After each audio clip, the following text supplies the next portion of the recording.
Ездил на автомобиле, не имея прав. 19-летнего водителя «Лады» 14 модели остановили инспекторы на улице Абсалямова. При проверке документов выяснилось, что молодой человек управлял автомобилем не только не имея водительских прав, но и ездил на машине, хозяин которой умер несколько лет назад. Вероника Гайнудинова с подробностями. Говорят, якобы прав у него нет. Это правда, нет? Возможно. Пассажирка, катавшаяся по ночному городу вместе со своим другом, прояснить картину не смогла. Водитель же «Лады» спешно звонил своим знакомым, чтобы прояснить ситуацию. Оказалось, что он никогда не получал водительского удостоверения, а автомобиль не был на него зарегистрирован. Я не хочу просто давать какую-нибудь правду, рассказывать, зачем. Я не составлял, просто мне сказали, что человек на свете.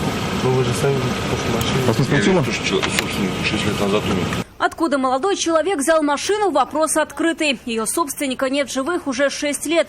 Для дальнейшего разбирательства обоих молодых людей доставили в отдел полиции. Вероника Гайнудинова, Нафиса Минязова, Наиль Абдуллин, вызов 112. Мы делаем вам вызов. Смотрите одну из самых рейтинговых программ о происшествиях в Татарстане на нашем сайте tnv.ru.